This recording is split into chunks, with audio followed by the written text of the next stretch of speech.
So, this is part 3, okay? So, ayun. So, during that, ayun na, lumitaw na, lumabas na nagpakita na si Jesus. Ayan. Anong laki niya? Ang laki. Giant. Lumabas out of the sea. Ano to? Ano siya? Goddess of the sea. Poseidon. But it's Jesus. It's Jesus. It's God. Parang Zeus na hindi ko may... Ganon ang dating niya.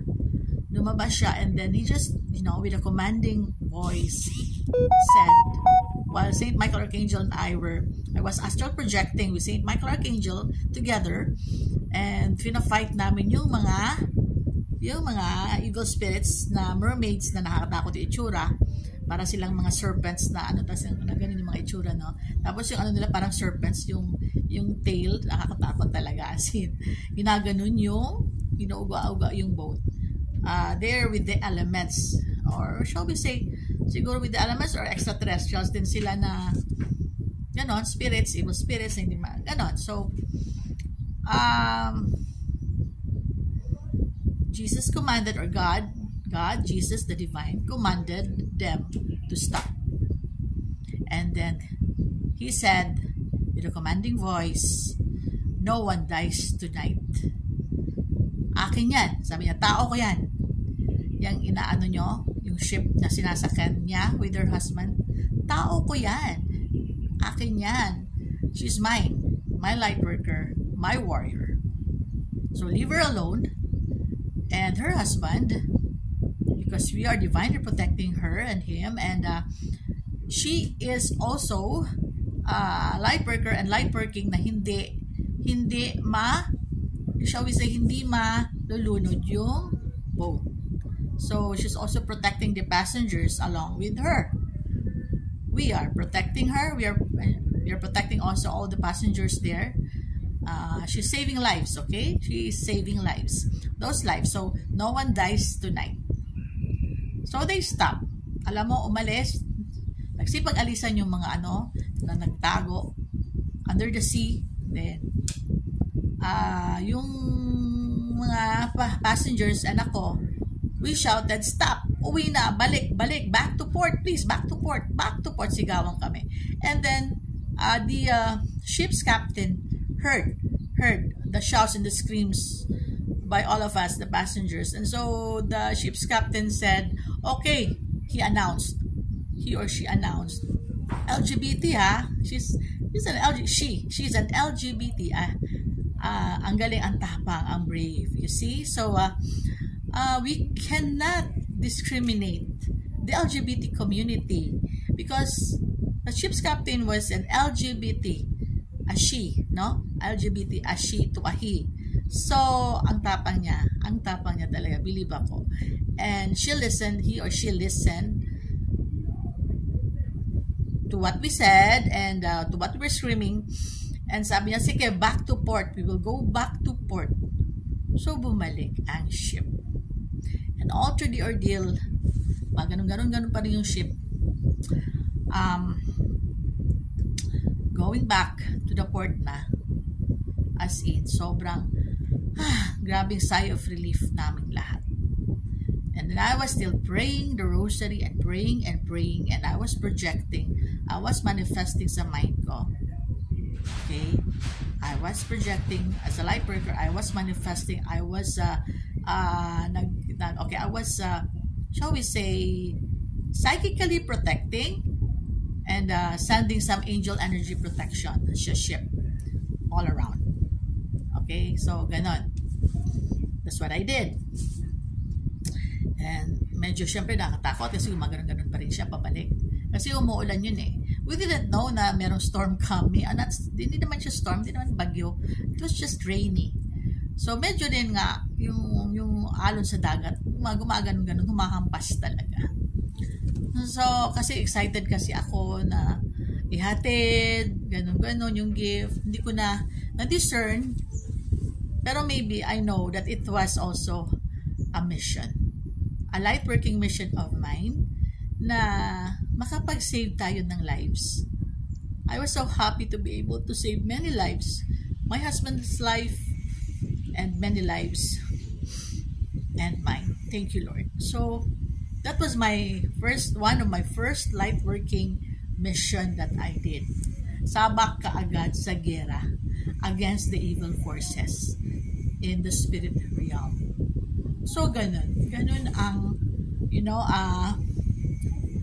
I remained strong in spirit. I never gave up.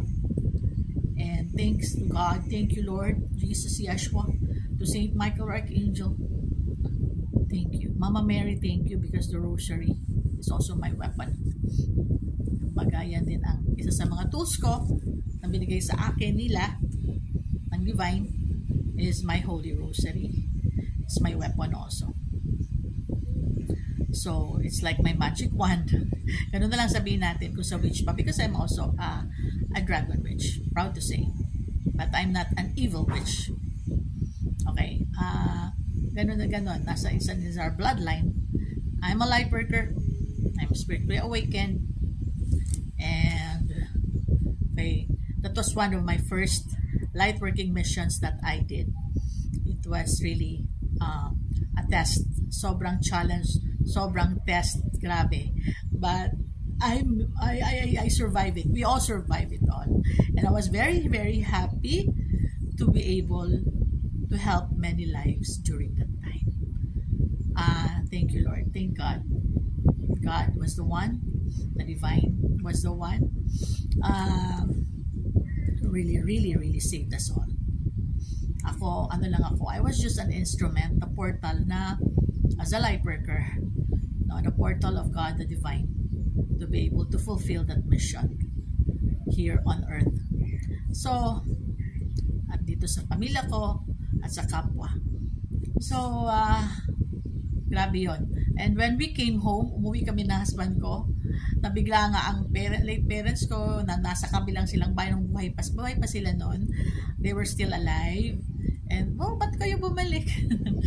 Okay lang, dad, ma'am, ganito nangyari. Okay lang, okay na kami. Sabi namin ng husband ko. Then the children, aming mga anak. Hey, dad, ma'am, ganun. So, natulog kami the whole day. Ang husband ko hindi nag-open ng tindahan before Brothers Hardware. Hindi siya nag-open. We slept all through the day. Grabe. Yun ang feeling, it was the feeling of, yung parang, yung kaluluwa mo, na anuhin na sa katawan mo, yung paputol na, yung paano na, maka-cut off na yung cord. That was the feeling me and my husband felt. Grabe, parang mamamatay na. It was near death talaga. Near death experience. Layo na ng mga, sabihin yung mga bungee jumping nyo dyan, ay ang layo. At saka yung roller coaster rides nyo na kami nasman ko, takot din kami sumakay nun, but ito, grabe. This was really near-death experience, but we made it, we survived. Thank you to God, Jesus, Divine, Yeshua, Saint Michael Archangel, thank you. And Mama Mary, for my rosary, thank you. So, we made it. So, ganun talaga. And all of my divine ones, thank you. My spirit guides, archangels, thank you talaga. They were with us all through the ordeal, and they never allowed anything bad to happen. No one is going to die that evening, that very fateful night. So, yun lang, sabi ko, in life storms, we keep on moving on forward, and with God, when we are with God, when we are with the Divine, everything will be fine. Everything will be fine. Always with us. And with our heart's pure intentions, we move forward and we go on with life. And in all of life storms and challenges. So, thank you everyone. I'm so happy na na-share ko tong, and I will share more testimonies, your death testimonies, lahat, even in the spirit. I will share it here to you all. Okay, so this is authentic. Okay, as a light worker, God bless, and keep safe. Thank you so much for watching and listening. Amen. God is really good all the time. Amen.